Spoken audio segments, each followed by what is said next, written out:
Hey guys, it's Miss Garcia again. I'm here with the second part of the testing strategies for multiple choice questions of the English 1 and 2 STAAR tests.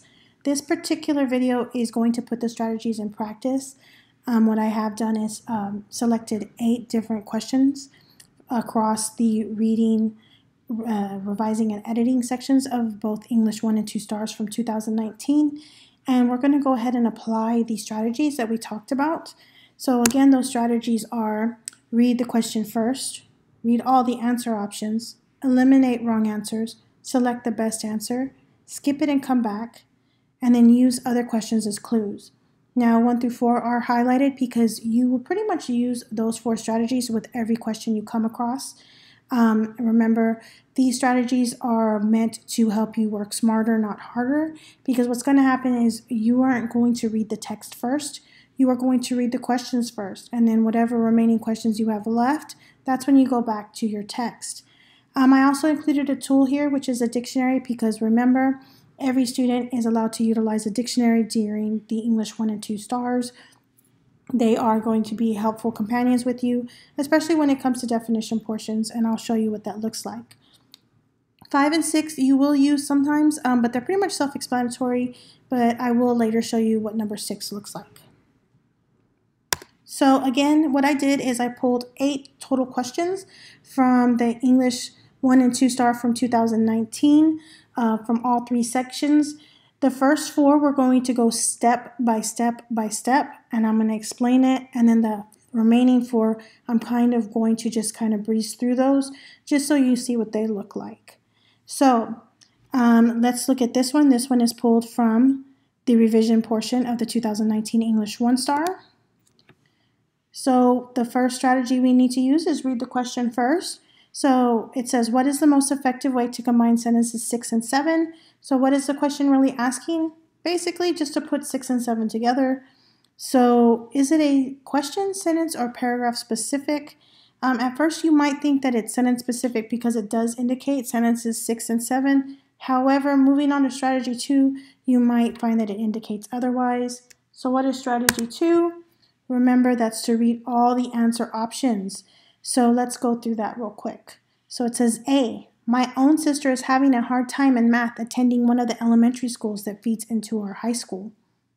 B, my own sister attends one of the elementary schools that feeds into our high school, although she is having a hard time in math.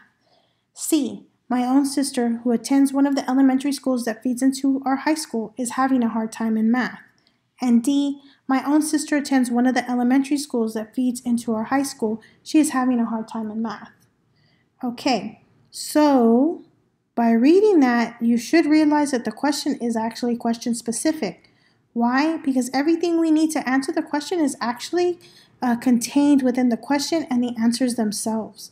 So basically what the question is asking us to do is combine the information that the sister attends one of the elementary schools that feeds into the high school and that she's having a hard time in math.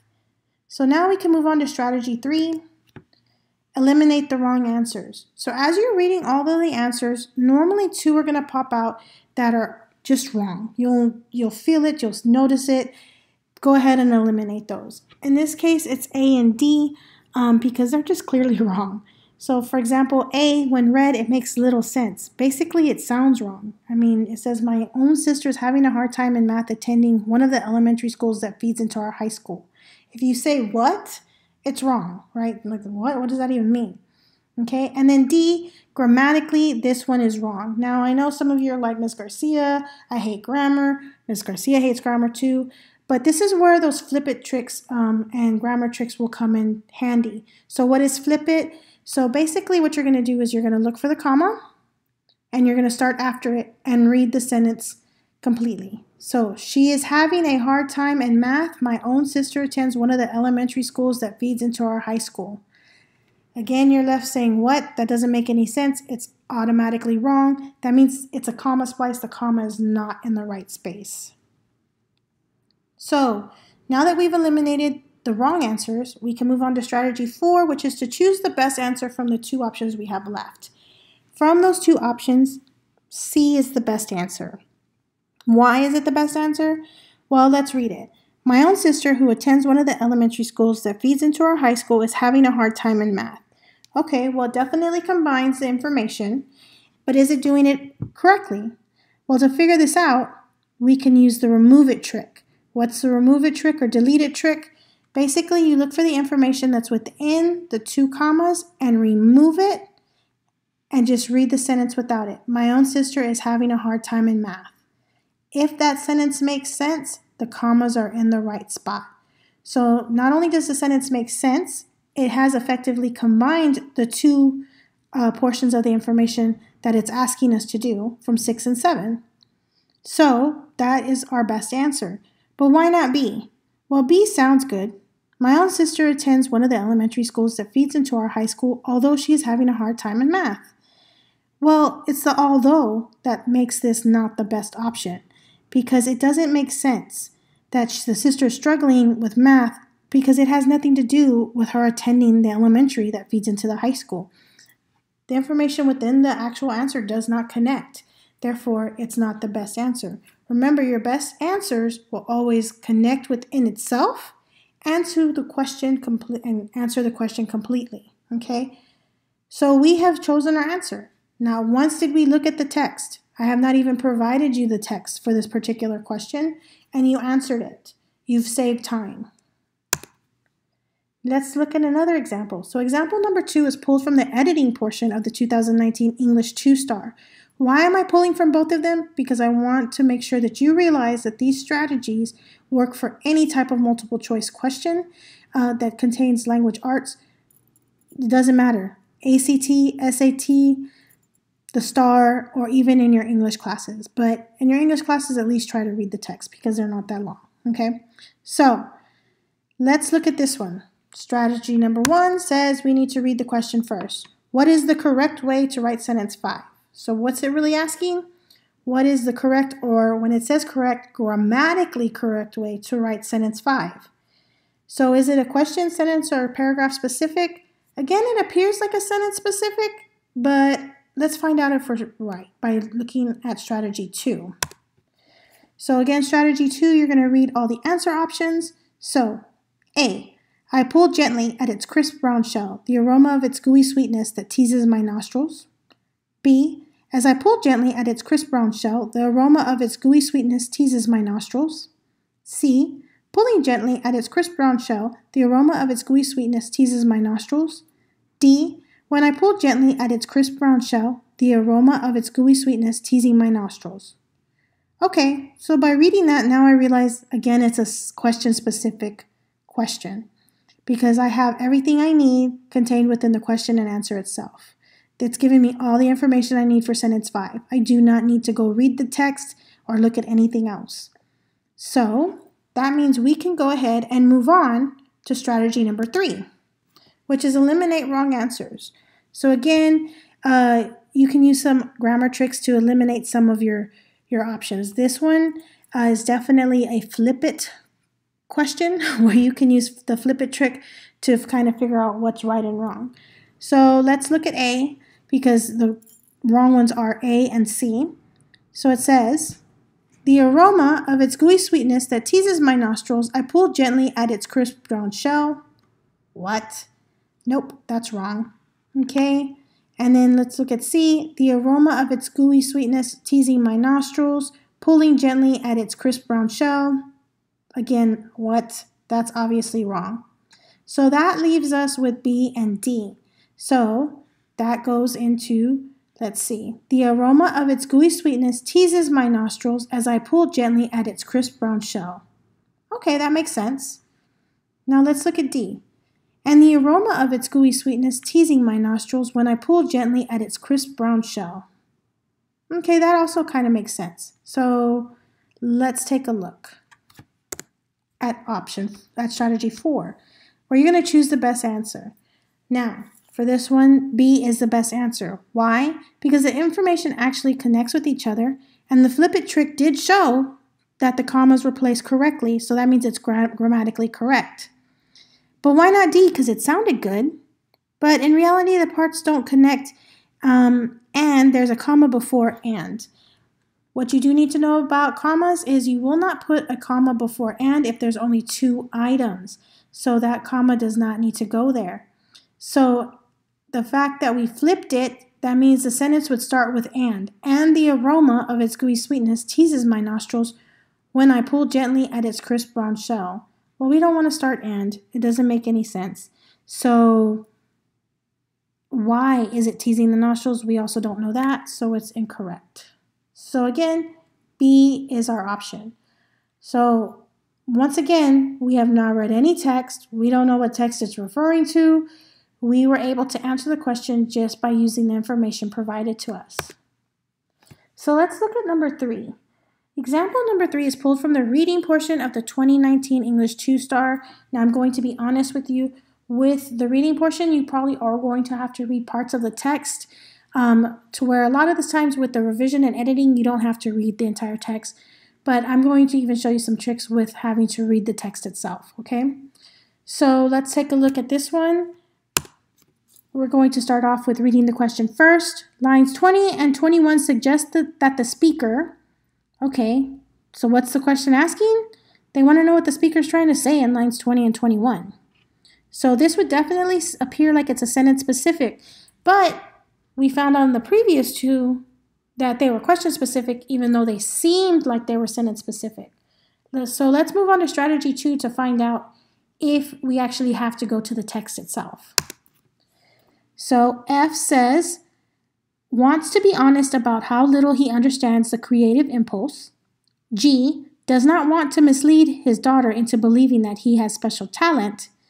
H, he is now willing to risk hurting his daughter's self-esteem by telling her the truth about work.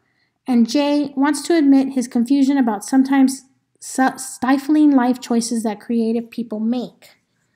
Okay, so once we read the answer options, this is definitely a sentence specific.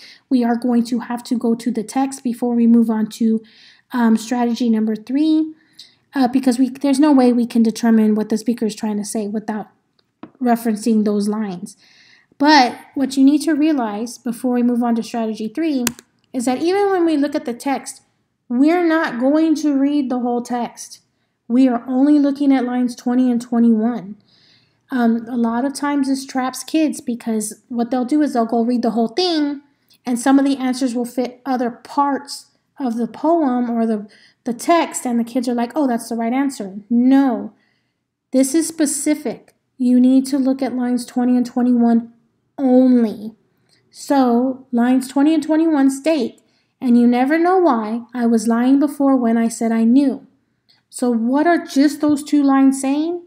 Well, not knowing why something is the way it is, and then lying about knowing why before. So the speaker, therefore, is talking about honesty. So now that we have that general concept that these 2 lines are about honesty, we can move on to strategy 3. Okay, so we're going to eliminate the wrong answers. So what I would actually do is reread the question and answers to myself again so that I can eliminate the 2 that are obviously wrong. So let's start off. Wants to be honest about how little he understands the creative impulse. Well, I see the word honest right there, so that one might actually work, right? So I'm not going to eliminate F.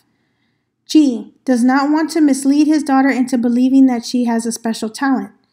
Okay, well, mislead also kind of tends to be about honesty, so maybe I could use that one. Okay, H is not willing to risk hurting his daughter's self-esteem by telling her the truth about her work. Okay, truth and honesty do go hand in hand, but there was nothing about the daughter's self-esteem within there. So we can obviously eliminate that. There's nothing to do within those 2 lines about that. And then we have J wants to admit his confusion about sometimes stifling life choices that creative people make. Okay, there was nothing about confusion, nor was there anything about stifling life choices. So we can eliminate that one as well. So then we can move on to strategy 4, which leaves us with F and G. So out of these 2, F is the best answer. Why? Because the information actually connects with both lines 20 and 21. The speaker is trying to be honest, which he indicates in saying, I was lying before I said I knew. And he indicates that he does not understand something by saying, and you never know why. G did sound good, but both parts didn't connect to the two lines. The misled portion does connect with honesty, but the part about his daughter believing in her special talents was not mentioned within those two lines. Now here's where it's important that you didn't read anything other than those two lines, because if you read the entire poem, he is talking about creativity and, he's talking about believing in herself, and so that would kind of throw you off. So by making sure that you only read the two lines that it's talking about and focus only on those, you were able to get to the best answer. Do not trip yourself up by reading more than what you should. All right, so example number 4. These are going to be text box questions, and I always tell my students to beware the text boxes because sometimes they can be tricky, and I'll show you why. So this one is actually pulled from the revision portion of the 2019 English 1 STAAR. So of course, strategy 1, we're going to look at the question. So this question has a lot of information. It says, Melody would like to add the following counter argument to her essay. So in the box, it says, some students may say that they don't have enough time to participate in a mentoring program because of other activities in which they are involved. Then the question says, where is the best place to insert the sentence? So what is the question actually asking you? It's asking you, where would that sentence best fit, right? So it is definitely a sentence-specific question, okay? Because we really have to go to those sentences and actually read those sentences within the text. So then we move on to strategy number 2, which is read all the answer options.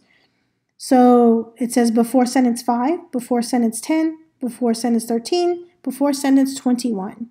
So again, this confirms that it is very much a sentence-specific question. I'm going to have to go read those sentences to see if this sentence within the box connects to it.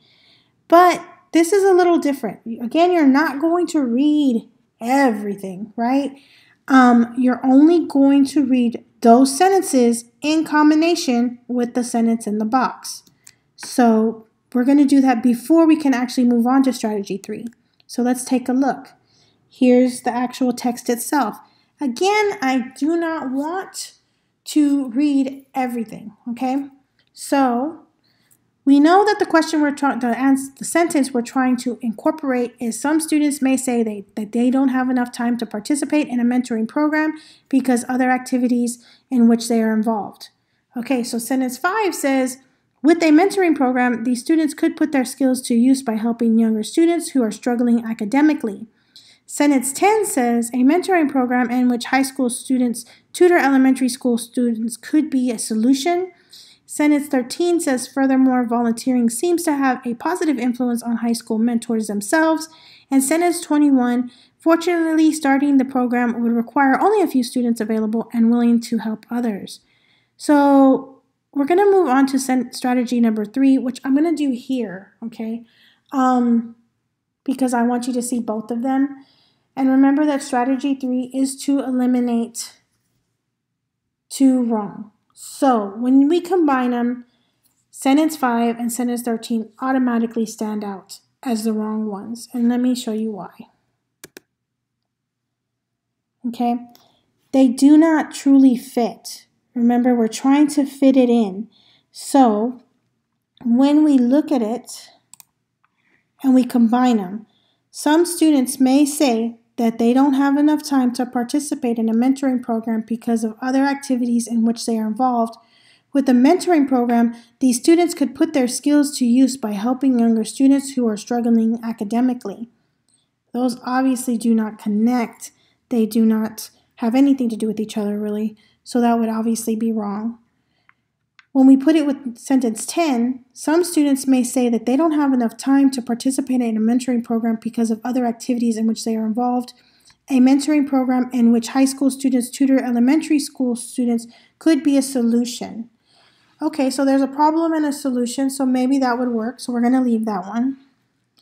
Then we have some students may say that they don't have enough time to participate in a mentoring program because other activities in which they are involved. Sentence 13 says, furthermore, volunteering seems to have a positive influence on high school mentors themselves. Okay, that Furthermore means an in addition to, and that does not connect those two sentences properly, so that's obviously a no-go. And then it says some students may say that they don't have enough time to participate in a mentoring program because other activities in which they are involved. Fortunately, starting the program would require only a few students available and willing to help others. That definitely does connect and seems like a solution, right? So we've eliminated sentence 5 and 13. Now we need to choose the best option, which when we look at it, even though this says solution, tutoring kids at an elementary school is not a solution for kids not having time. So it doesn't, again, fit. It sounds good, but it doesn't fit. But starting a program that would only require students who have available time and are willing to help, that is a good solution to the fact that some students say they don't have enough time. Well, if you don't have enough time, you don't have to participate. We're looking for kids that do. So right then and there, we've gone through strategy number 3, which is eliminate the wrong answers, and we were able to choose the best answer. Again, all the information from D connects. Even though many say they don't have time, the program only needs some who do. And again, when we come to the question as to why the other one did not work, even though it says the word solution, it's not a proper solution to the issue we're talking about. So, even though we had to read portions of the text, we did not read the whole text, right? And that text actually is like 2 pages long, and we only read 4 sentences from it. And we're able to come up with the correct answer. So I'm hoping that you're seeing that you may not have to read everything. There is a smarter way. Just go through these strategies and they're going to help you save time so that when you do have come across questions where you have to read longer portions, you will not be so tired. Okay, so example number 5. This is where we're kind of going to go through it real fast because I'm showing you step by step by step. And so this one is also text box question and is pulled from the reading portion of the 2019 English 1 Star. So we're going to go through the strategies here. So strategy number 1 says we need to read the question. So read this sentence from paragraph 2 of I Believe in the Also Rans. So it says, as the English teenager, I was schooled in the elite school where I was fed the idea that I was better than others and that achievement and winning were all important. Which sentence from a baseball school for big league dreamers contrasts with the attitude expressed in the sentence from I Believe in Also Rans? Okay, so we need to see what is it asking us. Well, basically it's asking us which of the sentences or answers are opposite from the attitude expressed in the box, the text in the box. Well, then the text in the box is I'm better than, right? I'm the best, I'm elite. So obviously I'm looking for a response that is opposite to that. Not elite, not better than, right? So I would definitely say that this might be a question-specific question, right? Because maybe I'm going to find everything I need. To confirm that, I'm going to go on to strategy 2, which is to read all the responses. So F, you kind of just don't want to leave the field at the end of the night, he says. Okay. G, we are not sending the message that every one of our players are going to wind up playing shortstop for the Mets. Okay. H, Bolek, who has coached in the minors, the majors, and college, says his job is not always about baseball. J, and there's something else. Many of the coaches have given years to the game. All right, so now we've done strategy 1 and strategy 2. Strategy 2 has definitely shown me that this is a question-specific question. I do not need to go read a baseball school for big league dreamers. I don't need that. I have everything I need to answer the question right here because I'm specifically looking at the text in the box and trying to find something that contradicts or is opposite to the sentiment that was expressed in that. And again, the attitude or sentiment that was expressed in that box was I am better than, I'm elite. So now we're going to go on to strategy 3, which is eliminate obviously wrong answers. Well, I would definitely say you kind of just don't want to leave the field at the end of the night. It has nothing to do with the attitude of being elite. That's kind of like, oh, I love the game, I don't want to stop.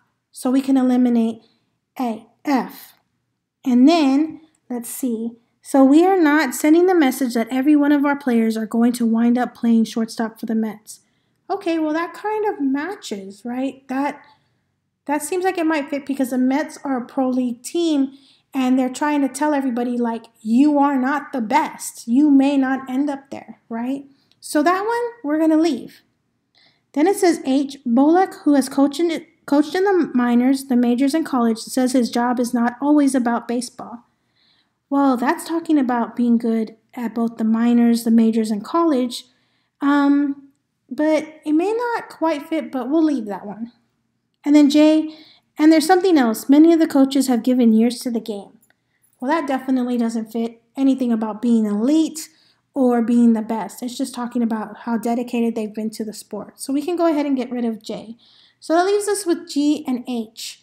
So if I move on to strategy 4, which is choose my best option, I want everything to connect. So G, they're sending a message, right, which kind of matches how the English teenager was fed the message that they were elite, so that connects, and that not every one of our players is going to wind up. So you're not the best, you're not the elite. You may be good, but not everybody's going to do that. That definitely contradicts the sentiment that was expressed in the box. So that definitely seems to match all the way through. But we still have H, so let's take a look at that one. Bullock, who has coached in the minors, the majors, and college, says his job is not always about baseball. Okay, well, he obviously has been in the elite ranks, but the message that he's trying to send is that his life is more than his job or that sport. And that has nothing to do with the sentiment that is expressed within the box. So it does not connect. Therefore, the correct answer would be G. Okay, and I have broken it down here for you so that you can see how that works. All right. So again, realize we did not have to go read the text. Everything was contained right here in front of us in this question. All right. So example number 5. Again, it's a text box question and it's pulled from the reading portion of the 2019 English 1 STAAR. We're going to go through it like we did the one previously. So strategy 1, read the question first. Read lines 15 and 16.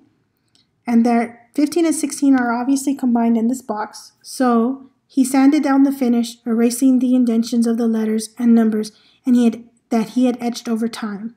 In line 16, the word etched most closely means. Now here is where it can get tricky. Some students may not know what etched means, right? So they're like, well, maybe I don't understand it within this text box. I'm going to go see if I can find context clues in the text. Don't do it. Only look at the information that's provided in the text box. This is a question-specific question. You do not need to go to the text. Look at the information provided here. So then we've read the question, right? So basically the question is asking us, what does etched mean, right? What's the definition? So let's go on to strategy 2, which is read the answers. F, perfected. G, imprinted. H, remembered. J, tarnished. Now I am going to move on to the next slide because I want to show you this is where your tool comes in. It's asking you for the definition. Well, what tool do you guys have that would help with that? You have dictionaries. If you don't know what etched means, look it up. Etched means to produce a pattern on something. And its synonyms, which are also provided within the dictionary, are engrave and inscribe. So you may not know what etched means, but you might know what engrave means or inscribe, right? So those are words that'll help you kind of get an idea of what it's trying to say. So then when we move on to 3, now we can eliminate 2. So definitely doesn't mean perfected, right? If I'm making a pattern, that has nothing to do with being perfect. So I can get rid of that. Imprinted, maybe, right? When I imprint something, I'm like marking something or copying something onto another thing. H, remembered, that obviously doesn't fit either because it's like, well, but then wait, it could, right? Because some people are like, oh, it's etched into my memory, so maybe remember might work, right? Okay, so we'll leave that one. J, tarnished. Tarnished means to make something dirty. So that has nothing to do with that sentence. So now we have the G and H, which is imprinted and remembered. But let's go back to the sentence in the box. He sanded down the finish, erasing the indentions of the letters and numbers he had etched over time. So he's not talking about his memory. He's not talking about anything like that. He's actually talking about putting a pattern of the letter and numbers into something, right? So we're not talking about remembering something. We're talking about imprinting something. And if you're not sure, then you can also go look up the word imprinted and see. And as you might see, that is also a synonym for etched. So now you have your best option. So now you have your tools. Again, did we have to go read the text? Nope, right? So you're saving time. Example number 7, again, text box questions pulled from the reading portion of the 2019 English 2 STAAR. So strategy 1, read the question first. Read the quotations from the 2 selections. So, to a daughter with artistic talent. And you never know why I was lying before when I said I knew. And from Big Fish, I don't know what makes a man great. I've never thought about it before. These quotations provide evidence that both the speaker in To a Daughter with Artistic Talent and the narrator in the excerpt from Big Fish feel. Okay, so it's asking us, what do both of them feel? But not in the whole text, only in these 2 boxes. So this is very much a question-specific question. I'm not going anywhere else. And remember, strategy number 6 is to use evidence from other questions to help you. Well, we already analyzed, and you never know why I was lying before I said I knew. We analyzed that. We realized that that was about honesty, about the fact that he's trying to be honest that he does not know something.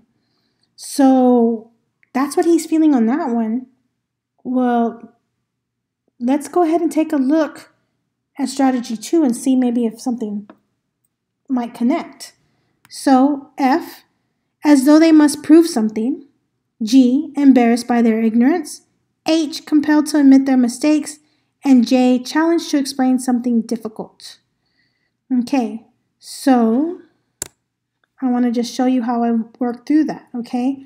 Again, I used strategy 6 to determine that the daughter was focused on being honest about not knowing something. And then I'm looking at the questions, and I'm going to eliminate F and G.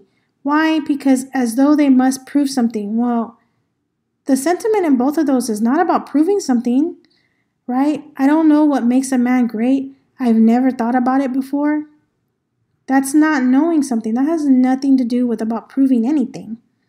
And then G, they're not embarrassed that they don't know. They're simply stating, I don't know, right? They're not embarrassed. So we can definitely get rid of F and G, which left us with H and J, compelled to admit their mistakes, which they admit that they don't know. But is that necessarily a mistake? They don't seem to indicate that it is. So it doesn't quite fit. But let's look at J. Challenge to explain something difficult. Well, that definitely fits. They both are admitting that they don't know how to explain something. And that's difficult. And so that actually fits. So we would go with J. Again, did I have to go read both of these texts to know that? No. Actually, if I had gone to read the rest of the text, that would have thrown me off. With text boxes, you want to make sure that you're focusing on what's in the actual box and not everything else. And the final example. Number 8, this is a comparison question. So remember I told you in the reading section that you're going to be provided 2 texts. The first set of questions that follow those 2 texts is going to be about the first text, the second set about the second text, and then the third set of questions is going to be about both texts. We just saw one of those previously, right? But I didn't have to go read the text for that. But I do want to show you that there are going to be times when you do have to read more of the text than just what's in the question or in those boxes. So this one, let's start off with our strategy. Strategy 1 is to read the question. What is the difference in how the two selections portray fathers? Okay, so what is it asking me? It's asking me how are the fathers different in the two texts themselves? Okay, so right there, that's going to tell me I'm probably going to have to go read more than what I have. Now, I can kind of gather the evidence as I was going through the questions. That may give me a general idea, but I might need to dig further. Let's look at my answer options, which is strategy 2. While the father into a daughter with artistic talents is optimistic, the father in the excerpt from Big Fish is cynical. Okay? B. While the father into a daughter with artistic talent seems caring, the father in the excerpt from Big Fish seems self-centered. While the father into a daughter with artistic talent is open-minded, the father in the excerpt from Big Fish is judgmental. And D. While the father into a daughter with artistic talent seems defensive, the father in the excerpt from Big Fish seems relaxed. Okay, well, even though I'm going to have to go back and read these texts, now I know what I'm looking for. I'm looking to see if the father seems optimistic, cynical, caring, self-centered, open-minded, judgmental, and defensive or relaxed. Okay, so before I can actually move on to strategy 3, I do need to go read both texts. So here's the text to a daughter, and I'm just going to tell you what I got from it. When I read it, I felt that the father was caring towards his daughter, right? Even though, and he even says at one point that there's love and pride. So I got caring from it. Well, ding, ding, ding, that was one of the options that I had for the father into a daughter with artistic talent. But I can't just go based off of that. I'm going to have to go look at the next text. Now, the next text is really long. It's actually 3 pages. But basically what I'm going to do is I'm going to just kind of skim it, read it, and get an indication, right? I'm not going to read the whole thing. So even just by reading a little bit of it, about half of it, I can obviously tell that the dad is all about himself, right? He keeps saying, I wanted to be a great man. He's not really focused on his kid. So that brings to mind self-centered, which was one of my options, right? So now I have caring and self-centered. Now I can go back and I can look at my question. How are they different? Well, if I use strategy 3, I need to eliminate at least 2 right off the bat. So the ones that I eliminated were C and D because there was nothing about being open-minded into a daughter. And the dad really wasn't being judgmental in Big Fish. He was just being kind of self-centered. And then D, I'm getting rid of because obviously the dad was not defensive into a daughter, right? He's very open and caring, and let me tell you. And the Big Fish dad was not relaxed, right? He's real talkative, and it just doesn't fit. Well, A, which is optimistic, and then cynical, those might fit, right? Because the dad does seem a little optimistic in the first one, and the other dad seems cynical. But the key terms that kept coming to my mind were caring and self-centered. The dad was talking about himself continuously. That dad is self-centered. The other dad is trying to guide his daughter. He's caring, he's loving, he wants to be honest with her. So that's very much caring. So that one fits better. Remember, you always want to choose the answer that fits the best. And that one is the one that fits. Okay?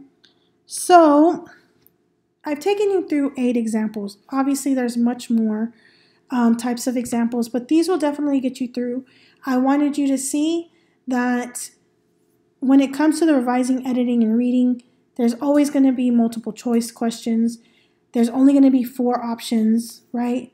They're always going to have several texts that are followed by the multiple choice questions. And the reading section, that it does get tricky because it has the 2 texts followed by a series of questions. But again, even that follows a set pattern. But more than anything, I wanted you to see that you don't have to read every single text in that test. You can work smarter so that you're not getting tired, so it's not so boring, right? How do you do that? By using the multiple choice question strategies. The first four you're always going to use. Read the question first. Read all the answer options. Eliminate the wrong answers. Choose the best option. And if those aren't working, then you're going to skip it and come back. Why? Because then you can use other questions as clues. And we saw how that kind of worked for us. And you're going to get a better gauge so that when you do have to read larger portions of the text, you're going to have more knowledge and it's going to be easier. And you're going to want to use that tool, the dictionary. Dictionaries are extremely helpful. Even if you're trying to read a question and you don't know a word in the question, look it up. Use those dictionaries. They are your friends. Because when it comes to the English STAAR test, I definitely want you to work smarter, not harder, and use your best abilities to answer all those questions so that you can pass it. If you have any questions, let your teachers know. Come ask me. I'm happy to help, and best of luck.